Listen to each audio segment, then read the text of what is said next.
평화를 빕니다. 작은 형제회 김일득 모세 형제입니다. 오늘 제가 여러분과 함께 나눌 말씀은 성서시대 이후의 성지 역사입니다. 팔레스타인 지방에 분포된 주님의 거룩한 성지는 종파를 초월하여 모든 그리스도교인들에게 가장 사랑받는 장소이자 주제일 것입니다. 코로나19가 발발하기 전 이스라엘은 그 중에서도 특별히 예루살렘과 베들레헴은 매일 성지 순례객으로 북적였습니다. 이 순례객들 중에는 개신교 신자, 정교회 신자, 가톨릭 신자 등 여러 종파가 한데 어우러져 있습니다. 그래서 순례를 하다 보면 자연스럽게 경험하게 되는 타 종파의 관습이나 신자들을 통하여 우리 그리스도교 역사에 새로운 한 페이지를 읽는 느낌마저 듭니다. 또한 성지는 그리스도교 역사의 가장 중요한 장면들이 담긴 곳입니다. 그러나 우리 모두가 그 중요성을 잘 알아보고 있는지는 의문입니다.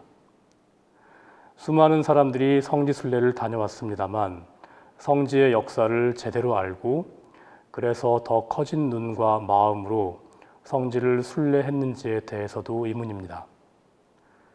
아는 만큼 보이는 것처럼 성지의 역사, 성지들 한 곳 한 곳의 역사를 조금이라도 스케치를 하고 순례를 하신다면 성지에 대한 우리의 사랑의 총량도 그만큼 늘어날 것입니다.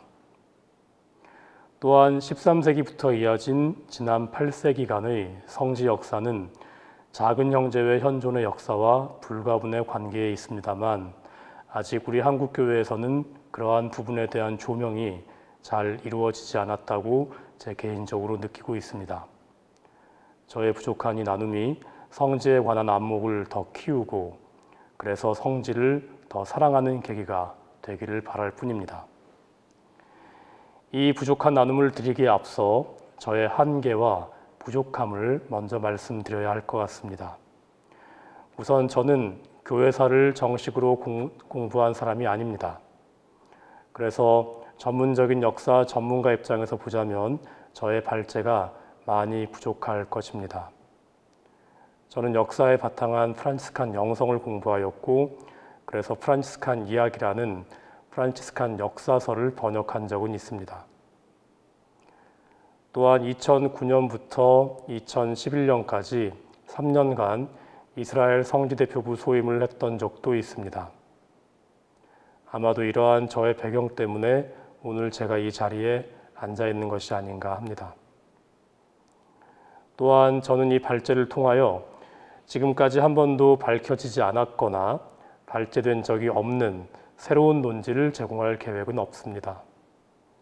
제가 지금부터 말씀드릴 내용은 모두 이미 잘 정리된 역사입니다. 성지 역사의 또 다른 한 축이라고 할 수 있는 성지의 프란치스칸 현존 역사는 아마도 이 나눔을 듣는 많은 분들께 새로울 수는 있겠습니다만 이 역시 저희 수도에 잘 정리되어 있는 장면들입니다. 다만 저는 여기저기 흩어진 자료들을 모아 엮어서 여러분과 함께 나누고자 합니다. 오늘 말씀드릴 내용의 큰 꼭지는 모두 6개입니다. 우선 서기 70년 예루살렘이 로마 제국에 함락된 사건에서 시작하여 637년까지 이어지는 초세기와 비잔틴 시기를 살펴볼 것이고 그 다음으로는 637년부터 1096년까지 이어진 아랍 통치 시기를 살펴보겠습니다. 이후에는 십자군 전쟁에 관해서 간략하게 개괄한 후 저희 작은 형제들의 성지 현존 시기를 훑어보겠습니다. 작은 형제들의 성지 현존 시기는 1217년부터 1517년까지를 전반기로 구분하고 1517년 이후는 후반기로 구분해서 다루도록 하겠습니다. 그리고 마지막으로 현재 주님 무덤 성전 등 중요한 성지에서 볼 수 있는 특이한 상황, 즉 현상 유지 원칙 혹은 스타투스코어가 적용되고 있는 상황에 대한 역사적 이해를 제공해 드리고자 합니다. 현대 이스라엘 역사는 제가 아닌 김정훈 시몬 형제가 여러분과 함께 나눌 예정입니다. 이제부터 본격적으로 내용을 살펴보도록 하겠습니다. 처음으로 살펴볼 내용은 초세기와 비잔틴 시기의 성지 역사입니다. 저의 발제문 제목이 성서시대 이후의 성지 역사라고 적혀 있습니다만 저는 기원 후 70년, 즉 예루살렘이 로마 제국에 함락된 시기부터 시작할까 합니다. 지금 보시는 화면은 예루살렘이 파괴되기 전 예루살렘의 모습을 모형으로 복원한 모습입니다. 당시 예루살렘 성전의 거대한 모습을 대략이나마 이 모형으로 짐작하실 수가 있을 겁니다. 성령 강림 이후 그리스도교는 시리아의 항구를 통하여 전체 로마 제국으로 급속하게 확산됩니다. 이전에 유다이즘을 거부한 그리스 세계도 그리스도교 메시지를 받아들입니다. 이렇게 이스라엘의 종교가 최초로 이스라엘의 경계를 넘어가게 됩니다. 그리스, 키프로스, 안티오키아, 다마스커스, 소아시아 지방, 이태리, 아프리카, 그리고 저 멀리 스페인까지 그리스도교는 확산을 멈추지 않았습니다. 이렇게 그리스도교가 해외로 퍼져나가는 동안 그리스도교의 발원지인 팔레스타인에서도 그리스도교는 여전히 지속됩니다. 그러나 정치적으로는 대단히 불안정한 시기를 거칩니다. 로마 총독의 폭정에 대한 유다인들의 불만은 이미 한계점에 이르고 있었습니다. 이에 66년에 폭동이 발생하고 로마 세력을 완전히 유다 지역에서 몰아냈습니다. 그러나 로마는 강력한 군사력으로 유다 반란 세력을 진압하기 시작하였습니다. 이 과정에서 카이사랴에서만 2만여 명의 유다인이 학살되었다고 기록되어 있습니다. 그에 대한 유다 측의 보복도 전 국토에서 광범위하게 이루어졌습니다. 마침내 로마군은 예루살렘을 포위하고 예루살렘은 기아에 시달리게 되었습니다. 그렇게 포위된 예루살렘은 기아에 허덕이며 온갖 비인간적이고 폭력적인 모습으로 가득 찼다고 유다인 역사가 요세푸스는 기록하고 있습니다. 마침내 예루살렘이 로마의 수중으로 넘어가고 성전은 불타 없어졌습니다. 예루살렘 포위 기간 동안 무려 100만 명이 사망했다는 기록이 있지만 이는 대단히 과장된 기록입니다. 최후까지 마사다에서 항전한 열성당원들 역시 73년에 대부분 자살로 그 저항에 막을 내리게 됩니다. 이렇게 유다 국가는 정치적인 측면에서 볼 때 팔레스타인 지방에서 사라지게 되었습니다. 그러나 영적으로는 여전히 살아 있었습니다. 팔레스타인, 특히 티베리아스는 이후 상당 기간 동안 종교 학문의 중심지로 남아 있었습니다. 여기서 랍비 예후다가 작성한 미슈나가 생산되기도 했습니다. 예루살렘 함락 이후 팔레스타인은 농가와 농민들의 마을로 이어지는 시기를 살아갑니다. 로마는 세금만 충실하게 납부한다면 더 이상 압박하지는 않았습니다. 로마의 예루살렘 함락은 그리스도교 박해자들, 즉 유대인들을 분산시켰습니다. 그래서 박해를 피해 떠나 있던 그리스도인들은 이 기회를 이용하여 다시 예루살렘으로 돌아와 폐허 속에서 살아가기 시작합니다. 그러다가 132년에 로마가 유다 신앙을 지우려고 하자 다시 한번 봉기가 일어납니다. 별의 아들이라는 뜻의 이름을 가진 바르코크바가 자신을 메시아라고 칭하며 봉기를 일으켰고 로마는 이에 맞서 무려 52번의 전투를 치루어야 했습니다. 전쟁에 승리한 로마는 예루살렘을 철저히 파괴한 후 엘리아 카피톨리나라는 도시를 세우고 유다인들의 출입을 막았습니다. 그러나 이러한 엄격한 조치는 안토니우스 피우스 황제 체제 아래서 대부분 철회됩니다. 그리고 이때부터 그리스나 로마에 뿌리를 둔 그리스도교 공동체가 예루살렘에서 성장하기 시작합니다. 로마의 지배가 불러온 평화, 즉 박스 로마나의 중요한 결과물 중 하나는 예루살렘을 찾는 성지 순례자들이 증가했다라는 것입니다. 3세기 초 예루살렘은 카이사리아 교구에 속한 속교구였습니다. 그리고 이 시기 예루살렘의 그리스도인들은 통치자들과 별 무리 없는 무난한 삶을 살고 있었다고 기록되어 있습니다. 3세기 말 로마군이 예루살렘에서 철수하고 313년에는 그리스도교를 합법적인 종교로 인정하는 밀라노 칙령이 반포됩니다. 이제 그리스도교는 종교로 인정받게 되었고 교회는 하나의 사회 공동체로 인정받게 되었습니다. 그 결과 그리스도교 신앙은 급속히 퍼져나갔고 성지들에 대한 열정도 더 커지게 되었습니다. 콘스탄티누스 황제의 어머니 헬레나는 그리스도의 십자가를 발견하였고 베들레헴과 올리브산에 성전을 건립하였습니다. 로마 황제 콘스탄티누스는 주님 무덤 성전을 건립하였습니다. 이 세 개의 대성전은 모두 333년경에 사실상 완공되었습니다.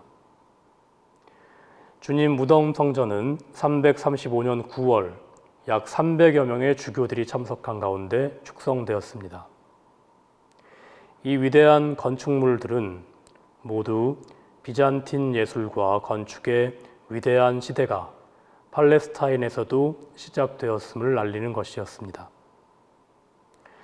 팔레스타인에서의 비잔틴 예술과 건축은 638년에 아랍 정복 시대가 시작되기 전까지 이어집니다. 또한 첫 7세기 기간 동안 최소한 17번의 지역 공유회나 국가 공유회가 팔레스타인에서 개최되었습니다. 451년 칼체톤 공유회는 이전까지 카이사르에 속한 속교구였던 예루살렘을 총대교구로 설정합니다. 이에 따라 예루살렘 총대주교는 알렉산드리아나 안티오키아처럼 로마 주교에게만 순종하는 지위를 획득하게 되었습니다. 이제 팔레스타인은 성인과 은수자, 수도자들과 수도원, 대성전과 그리스도교 유물의 보고로 가득 찬 땅이 되었습니다. 일례로 비잔틴 시기에 팔레스타인 지방에 건립된 성당이 약 200여 개 정도로 추정됩니다. 또한 한때 47개의 주교 관할 지역이 존재했다는 점도 고고학적 연구를 통하여 밝혀졌습니다. 이렇게 6세기까지는 정치적인 격변이나 고통 없이 그리스도교가 순항합니다만 614년에 페르시아 제국이 팔레스타인을 점령함으로써 그 평화와 번영이 멈추게 됩니다. 629년에 비잔틴 제국이 다시 팔레스타인을 되찾습니다만 이슬람 세력이 팔레스타인을 향해서 전진하고 있었습니다. 이제 아랍 통치 시기를 간략하게 살펴보도록 하겠습니다. 637년 아랍의 정통 칼리프 오마르가 예루살렘을 점령합니다. 그리고 팔레스타인 땅은 1917년까지 대체로 이슬람의 통치 체제 아래 있게 됩니다. 물론 중간에 십자군 점령 시기는 제외됩니다. 또한 같은 하나의 이슬람 왕조가 팔레스타인을 지속적으로 지배한 것이 아니라 시대에 따른 서로 다른 왕조의 부흥에 따라 팔레스타인의 주인도 결정되었습니다. 이슬람은 예언자 무함마드가 창시한 종교입니다. 무함마드는 611년에 고독한 묵상 중에 예언자적인 소명을 부여받습니다. 630년에는 추종자들과 함께 메카를 점령하고 아랍인들은 점차 무함마드의 가르침을 따르기 시작하였습니다. 세력을 확장하던 무함마드는 이제 로마 제국과 페르시아 제국에 맞설 군대를 파견하였습니다. 그리고 632년에 자신의 아내들 중 가장 사랑하던 아내의 품에서 마지막을 맞이하였습니다. 당시 동로마 제국과 페르시아 제국은 각자의 어려움으로 어려운 시기를 보내고 있었고 국가 자체가 취약한 상태였습니다. 따라서 신흥 아랍 세력은 어렵지 않게 동로마 제국과 페르시아 제국의 영토를 획득해 나갔습니다. 그리고 마침내 637년에는 칼리프 오마르가 예루살렘을 점령합니다. 오마르는 팔레스타인의 그리스도인들을 훌륭히 대했습니다. 예루살렘은 이제 엘-쿠즈, 즉 거룩한 도시라는 이름으로 개명하게 되었습니다. 그리고 메카와 메디나에 이어 세 번째로 중요하고 거룩한 도시로 선포됩니다. 이슬람 전통에서는 모하메드가 메카에서 멀리 떨어진 사원에서 승천 체험을 하여 천사 가브리엘을 통하여 세례자 요한, 예수님, 모세 등의 예언자들을 만나고 돌아왔다고 이야기하는데 그 멀리 떨어진 사원을 예루살렘으로 이해하였던 것입니다.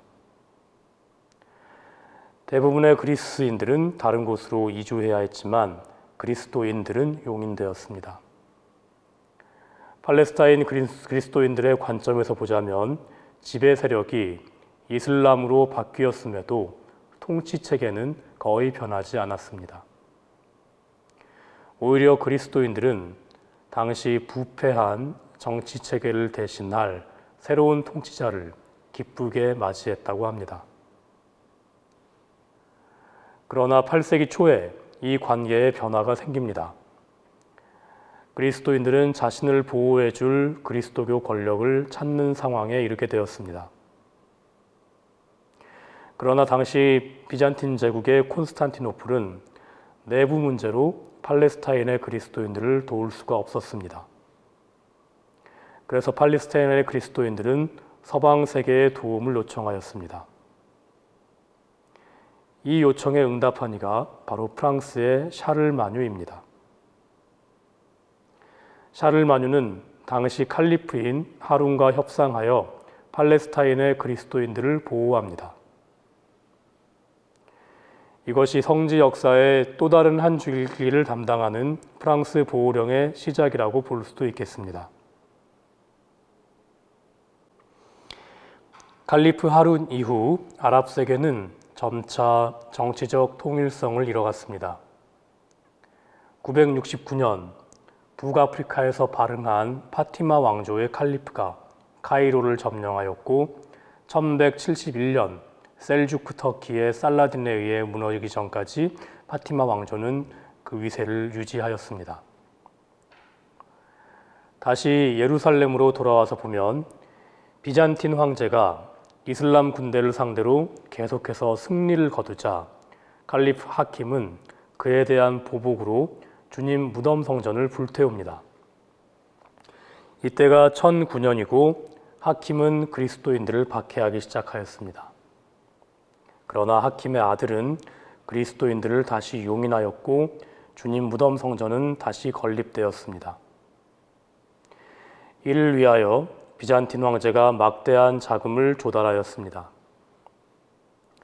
1027년부터 1054년까지는 비잔틴 황제가 그리스도인들의 보호자 역할을 자처하였습니다. 1055년부터는 셀주크 터키가 세력을 확장하였습니다. 1055년 셀주크는 페르시아를 점령하였고 머지않아 중동을 침략하였으며 1171년에는 아프리카의 파티마 왕조도 몰락시킵니다. 셀주크의 이러한 확장과 승리는 그리스도인들에게 치명적인 요소로 작용하게 되었습니다. 지난 4세기간 팔레스타인 성지는 비교적 평화로운 상태를 유지했습니다만 이제는 모든 것이 바뀌게 되었습니다. 종교와 재산이 위험에 처했고 순례자들의 고통이 극심해졌습니다. 700여 년경부터 성지순례는 비교적 보편적인 회개의 방편이었습니다. 일례로 1064년에만 무려 7천여 명이 성지를 다녀가기도 했습니다. 셀주크의 등장과 확산은 결국 십자군 원정의 주요 원인이 되었습니다. 셀주크의 위협에 맞선 콘스탄티노플 황제들이 교황에게 1073년과 1095년에 원조를 요청하였기 때문입니다. 이제 다음으로 이로 인해 발생하게 된 십자군 전쟁에 대해서 간략하게 살펴보겠습니다. 지금 보고 계신 사진은 십자군 원전 당시 십자군이 요르단에 건설한 성체입니다. 십자군은 대개 저렇게 굉장히 크고 튼튼한 성체를 건설했습니다. 지금부터는 십자군 전쟁에 관하여 간략하게 살펴보겠습니다. 1073년 셀주크 터키의 공세 앞에 무력해진 비잔틴 황제는 로마 교황에게 긴급한 도움을 요청합니다. 이때 비잔틴 황제는 서방 세계가 비잔틴 제국을 도와준다면 동방교회가 다시 서방교회와 일치할 것을 약속합니다. 교황 그레고리오 7세는 서방 군주들에게 동방 원조를 요청하였지만 서방 군주들이 실제 도움을 제공한 것은 1095년에 이르러서입니다. 1095년 비잔틴 황제 알렉시우스가 교황 우르바노 2세에게 사절을 파결하여 셀주크 터키의 위협에 맞설 수 있도록 서방 군대를 파견해 줄 것을 다시 한번 요청합니다. 그래서 같은 해 11월 남부 프랑스의 클레르몽에서 개최된 공의회에서 교황은 서방 그리스도인들에게 비잔틴 제국을 돕고 성지를 탈환하기 위하여 무기를 들라고 요청합니다. 이것이 바로 십자군 전쟁의 시작점입니다. 십자군 원정은 그리스도교 세계와 이슬람 세계 간의 연속된 전쟁이었습니다. 이 전쟁의 주된 이유는 두 종교가 거룩하게 여기는 성지들의 안전을 확보하는 것이었습니다. 1096년부터 1291년까지 총 8차의 주요 전쟁이 있었습니다. 십자군 전쟁이 시작되기 전 동방의 비잔틴 제국은 셀주크 터키의 침공으로 국토의 상당 부분을 잃어버린 상태였습니다. 또한 긴 기간의 혼돈과 내전을 겪고 있는 상황이기도 했습니다. 교황 우르바노의 요청은 서방 세계 군부 엘리트와 일반 시민들의 큰 지지를 받았습니다. 십자군에 자원한 이들은 가톨릭 교회의 상징으로 십자가를 착용하였습니다. 또한 십자군 전쟁은 성전 기사단, 튜턴 기사단, 병원 기사단 등에게 활동의 장을 마련해 주었습니다. 이들은 성지를 방어하고 성지를 순례하는 이들을 보호하는 임무를 수행하였습니다. 1차 십자군 전쟁은 1096년부터 1099년까지 이어졌습니다. 이 원정을 위하여 서유럽의 다른 지역에서 4개의 다른 군대가 꾸려졌고 생지리 라이문도, 부용의 고드프루아 등이 군대를 이끌었습니다. 이들은 1096년 비잔틴 제국을 향해서 출발하였습니다. 또한 백성의 십자군이라고 불리는 서민들과 느슨하게 조직된 기사들의 군대도 조직되었습니다. 이들은 위에서 언급한 4개의 정규군 군대보다 먼저 출발하였습니다. 이때 유명한 설교가인 은수자 베드로가 이들을 지휘하였고 앞서 언급한 4개의 군대보다 먼저 비잔틴 제국에 도착하였습니다. 비잔틴 황제 알렉시우스는 먼저 도착한 베드로의 군대에게 다른 정규군 군대를 기다리라고 조언하였지만 이들은 8월 초 보스포러스 해협을 건너갔습니다. 그리고 셀주크와의 첫 번째 전투에서 무참하게 패배하고 말았습니다. 콘스탄티노플에 4개의 주요 군대가 도착하자 비잔틴 황제는 이들을 이끄는 군 지도자들에게 비잔틴 황제에게 충성을 맹세하고 셀주크로부터 회복할 영토와 다른 점령지도 비잔틴 황제의 것임을 인정하는 맹세를 하라고 요구하였습니다. 그러나 대부분의 십자군 지도자들은 이 맹세를 거부하였습니다. 십자군과 비잔틴 세계는 이렇게 삐걱대는 관계로 시작하였지만 이들의 동맹은 여전히 이어졌습니다. 1097년 십자군과 비잔틴 동맹군이 셀주크의 터키의 수도인 니케아를 함락하였습니다. 1098년에는 시리아의 안티오키아를 함락하였습니다. 이후 십자군은 예루살렘을 향해 진격을 계속하였습니다. 1099년 6월 예루살렘을 목전에 두고 예루살렘을 포위합니다. 그리고 7월 중순까지 투항할 것을 명했습니다. 당시 십자군 지도자 탄크레드는 예루살렘 시민의 생명을 보장하겠다고 약속하였지만 막상 예루살렘 승리 입성을 할 때에 무수한 예루살렘 시민들을 학살하였습니다. 이렇게 1차 십자군 원정은 예루살렘을 정복하면서 마무리되었습니다. 승리한 십자군은 정복한 영토를 통치하기 위하여 예루살렘, 에데사, 안티오키아, 트리폴리 등지에 4개의 십자군 점령국을 만들었습니다. 2차 십자군 전쟁은 1147년부터 1149년까지 이어졌습니다. 1차 원정을 마치며 십자군이 세운 4개의 십자군 점령국은 1130년까지 이슬람 세력의 우위를 점하였습니다. 그러나 셀주크 터키가 그리스도교 세력에 맞서는 거룩한 전쟁을 본격적으로 시작하자 상황이 바뀌기 시작했습니다. 1144년 셀주크 터키는 십자군 점령국의 최북단 영토인 에데사를 탈환하였습니다.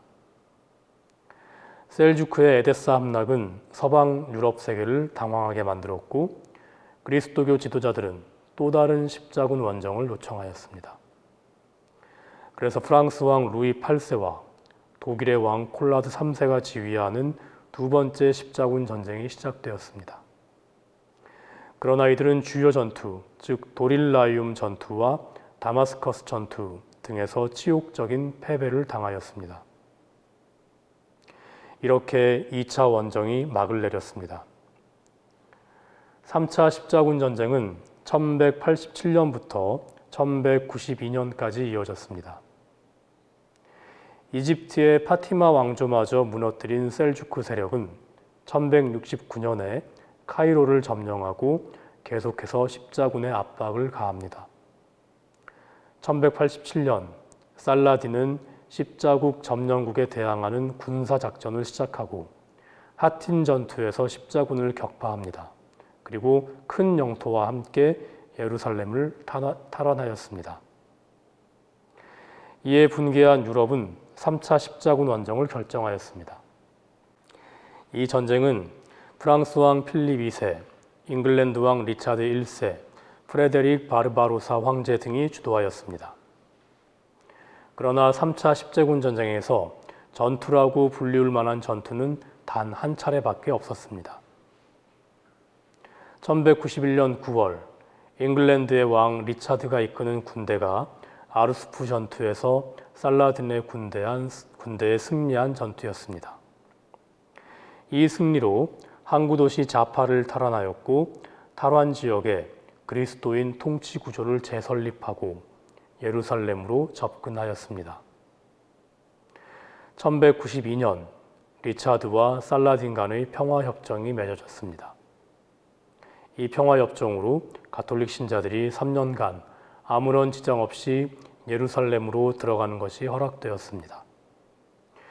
이것이 3차 십자군 전쟁의 끝이었습니다. 4차 십자군 원정은 그리스도교 역사에서 가장 슬프고 가장 비통한 순간으로 남아있을 것이라 생각합니다. 1198년 교황 인노첸시오 3세가 새로운 십자군 원정을 명하였습니다. 그러나 서유럽과 비잔틴 제국 각각의 내부 권력 투쟁, 또한 이 두 세력, 즉 동방과 서방의 권력 투쟁으로 인하여 십자군의 사명이 비잔틴 황제 알렉시우스 3세의 실각으로 바뀌었습니다. 알렉시우스 3세의 조카는 이러한 서방 세력의 계획에 동조하여 알렉시우스 3세가 실각하고 자신이 집권한다면 정교회와 로마 교회의 일치를 약속하였습니다. 계획대로 일이 진행되어 알렉시우스 3세는 실각하고 그의 조카가 알렉시우스 4세가 되어 권좌에 오르지만 그가 비잔틴 교회를 로마 교회와 일치시키고자 시도하자 극렬한 내부 저항을 맞이하게 되었습니다. 결과적으로 1204년 궁정에서 일어난 쿠데타 이후 교수형에 처해졌습니다. 서방 세력은 이에 대한 조처로 콘스탄티노플에 선전포고를 하고 콘스탄티노플을 함락하였습니다. 비잔틴의 화려한 수도가 처참하게 파괴되었고 형제자매 그리스도인들 또한 엄청나게 살해되었습니다. 이렇게 4차 십자군 원정이 막을 내렸습니다. 5차 십자군 원정은 1216년부터 1221년까지 이어졌습니다. 프란치스코와 이집트 술탄의 만남이 바로 이 기간에 이루어졌습니다. 십자군은 육로와 해로를 통하여 이집트를 공격하였으나 모두 실패로 돌아간 원정이었습니다. 1229년부터 이어진 6차 십자군 원정에서는 프레데릭 황제가 술탄 알-카밀과의 협상 끝에 평화적으로 예루살렘의 통치권을 십자군으로 가져왔습니다. 그러나 이 평화협정은 10년 후에 파기되었고 예루살렘은 다시 이슬람 세력이 지배하게 되었습니다. 십자군 전쟁은 이후에도 7차, 8차로 이어지지만 1291년의 사건만 언급하며 마무리하겠습니다. 1291년 맘룩 이슬람 왕조가 십자군 점령지 중 유일하게 남아있던 도시 아크레를 점령하였습니다. 이 순간이 바로 십자군 점령국의 마지막이자 십자군의 마지막이기도 했습니다. 긴 기간 이어진 십자군 전쟁은 궁극적으로 이슬람 세계의 승리로 귀결되었지만 그리스도교 세계와 유럽 문명화에 크게 공헌했다는 점은 많은 학자들이 동의하는 바입니다.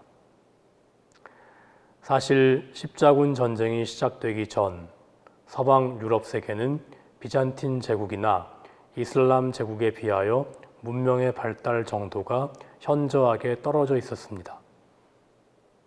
또한 이 전쟁으로 로마 가톨릭 교회의 부가 증대되었고 교황의 권력이 크게 향상되었습니다.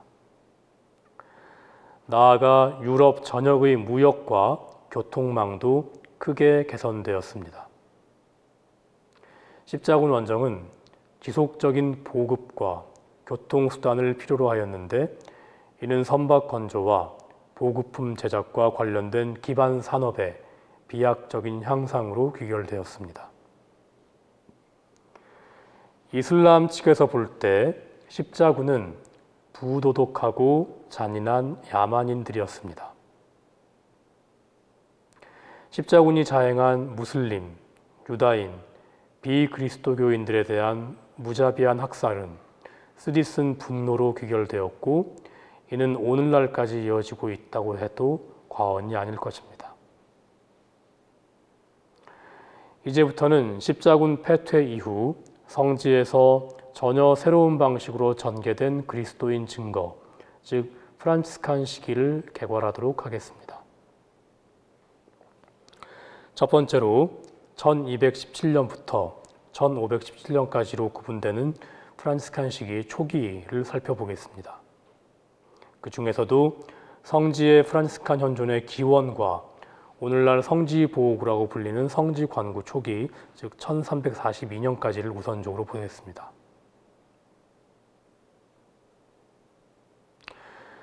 1291년 십자군의 유일한 점령지인 아크레에서 십자군이 물러나자 역설적으로 성지에서는 프란치스칸들의 시대가 열리게 되었고 이는 현재까지도 이어지고 있습니다.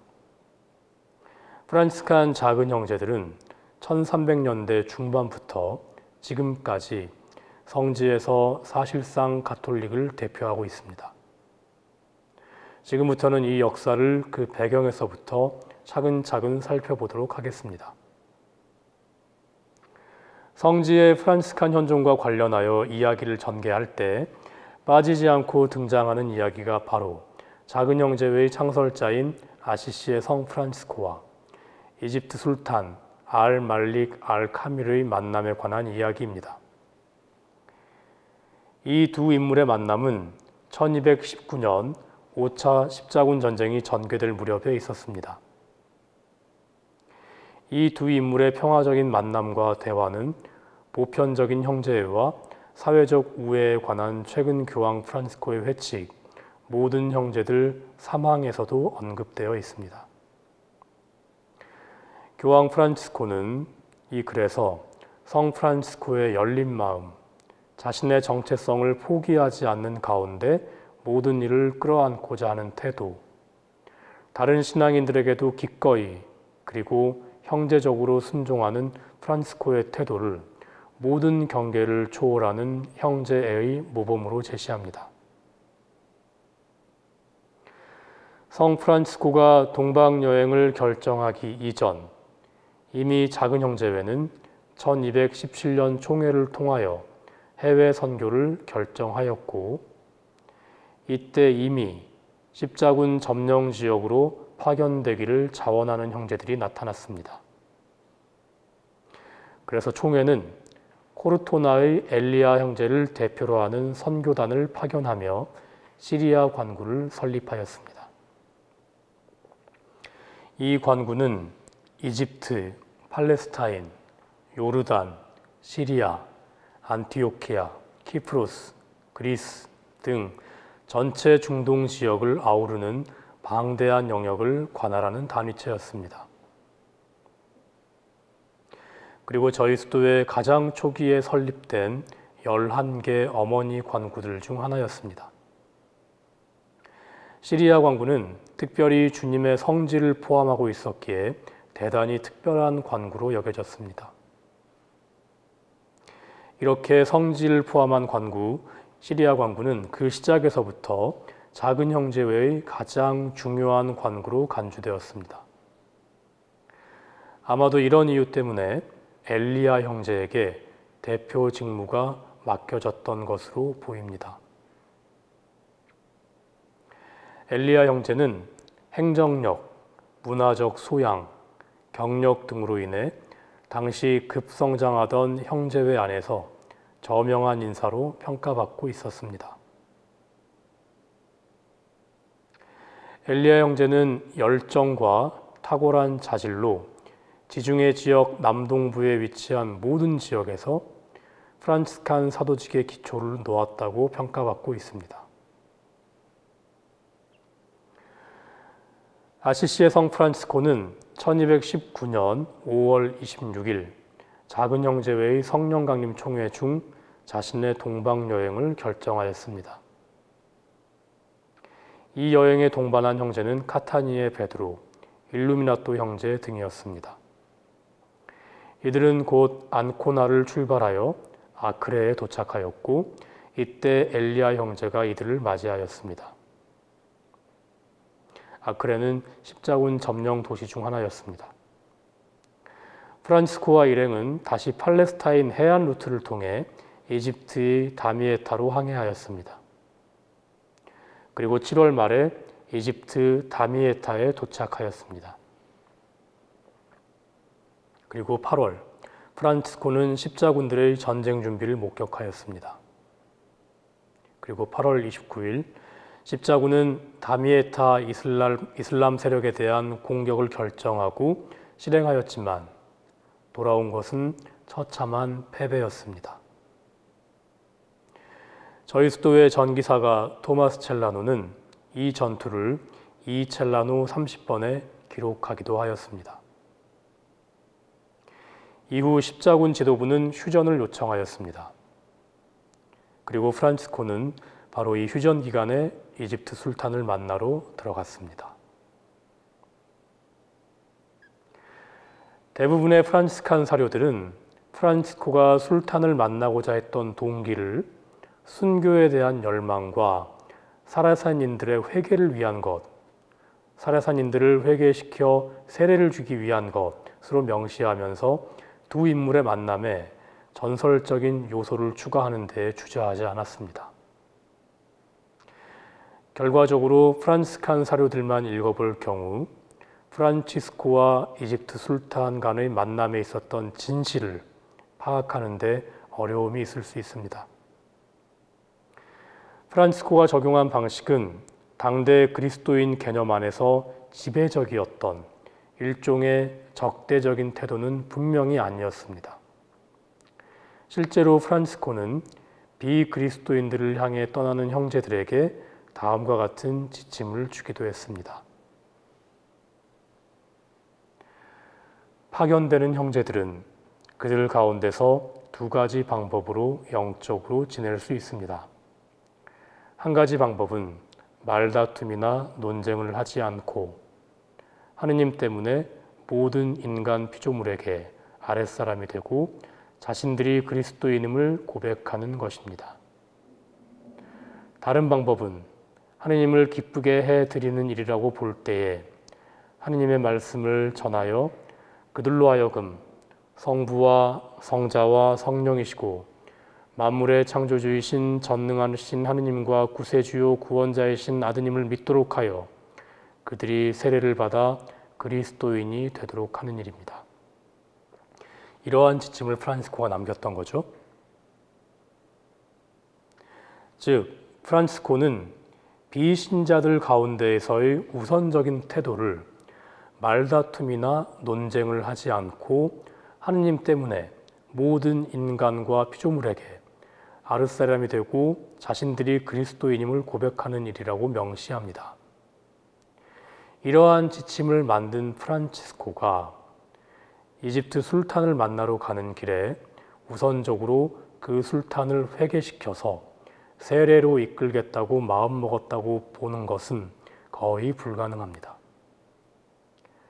오히려 겸손하고 순종적이며 형제적인 대화 가운데 자신이 그리스도인임을 밝히고 하느님의 평화를 우선 도모했다고 보는 것이 합당할 것입니다. 그러나 프란치스칸 초기 사료들은 대개 순교의 열망과 술탄을 개종시키고자 하는 열망에 초점을 맞추고 있습니다. 프란치스코와 술탄을 묘사하는 보나벤투라의 대전기 9장 8항과 9항 역시 같은 맥락입니다. 보나벤투라는 프란치스코가 우리 그리스도교의 탁월함을 증명하기 위하여 술탄의 관료들과 함께 불 속을 걷겠다고 제안하는 장면이 그려지기도 합니다. 즉, 그리스도교 신앙의 절대적인 우위를 증명하기 위해 목숨마저 기꺼이 내어놓는 프란치스코의 모습이 그려지는 것입니다. 이렇게 보나벤투라는 그리스도교의 우위성, 순교에 대한 갈망, 이슬람인들의 회개와 세례라는 안목에서 이 이야기를 그립니다. 동시에 보나벤투라는 다음과 같은 구절도 작성합니다. 술탄은 그의 열성과 용기를 보고는 그의 말을 기꺼이 경청했으며 자기와 함께 머무르라고 졸랐다. 이후에도 살펴보겠지만 이와 유사한 뉘앙스의 내용이 비프란치스칸 사료에서도 발견되고는 합니다. 즉 어느 정도 신빙성이 확보된 뉘앙스의 문장이라 하겠습니다. 14세기의 프란치스칸 사료에서는 전설적인 요소가 더 강화되었습니다. 복되신 프란치스코의 행적 혹은 잔꽃송이에서는 프란치스코와 술탄 만남 이야기를 묘사하면서 이렇게 제목을 붙입니다. 어떻게 바빌론 술탄이 개종하여 성 프란치스코가 보낸 형제로부터 세례를 받았는가. 이는 전적으로 전설적인 이야기입니다만 당시 작은 형제들이 프란치스코와 술탄의 만남을 어떻게 기억하고 있었는지 보여주는 사례라고 하겠습니다. 프란치스칸 사료에서 나타나는 특이한 점 한 가지를 첨언하고 싶습니다.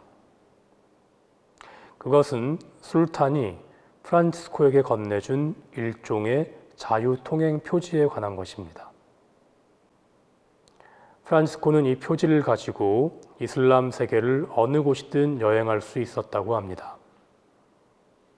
이 이야기를 전하는 사료는 복되신 프란치스코의 행적과 피사의 바르톨로메오가 작성한 복되신 프란치스코의 생애와 주 예수 생애의 유사함입니다. 실제로 비프란치스칸 사료들을 살펴보면 프란치스코가 이슬람 영토에 짧지 않은 기간 머물렀다는 정황이 읽히는데 아마도 이 통행 표지와 관련이 있을지도 모르겠습니다. 이제는 프란치스코와 술탄의 만남에 관한 비프란치스칸 사료들의 이야기를 간략하게나마 스케치해 보겠습니다. 프란치스코가 동방을 방문할 당시 팔레스타인의 아크레의 주교였던 비트리의 야고보 주교는 1219년 다미에타에서 프란치스코를 목격하고 다음과 같은 글을 남깁니다.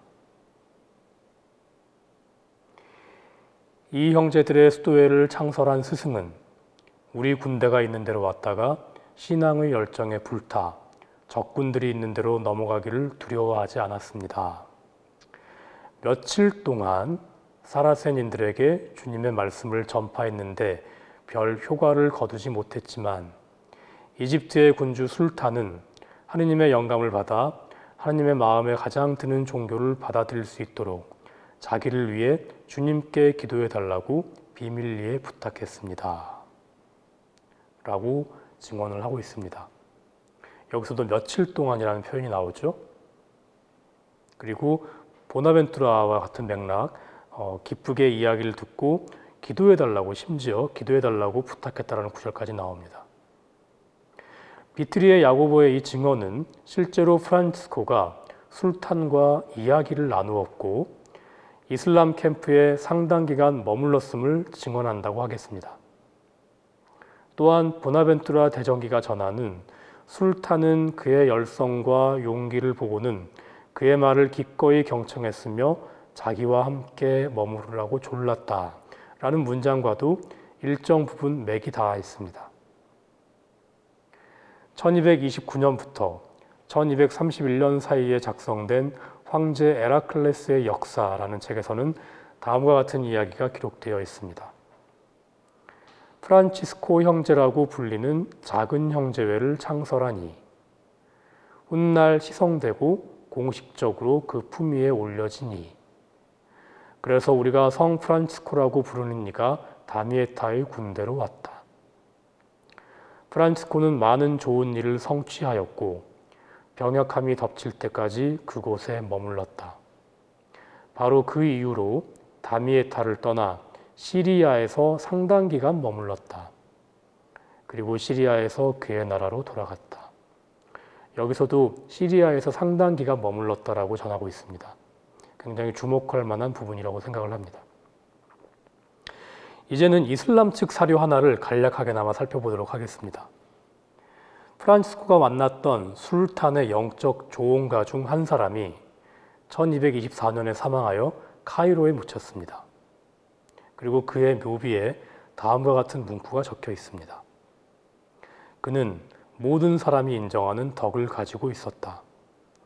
그와 말릭 알카밀의 이야기, 그리고 수도사로 인해 일어난 이야기는 대단히 유명하다.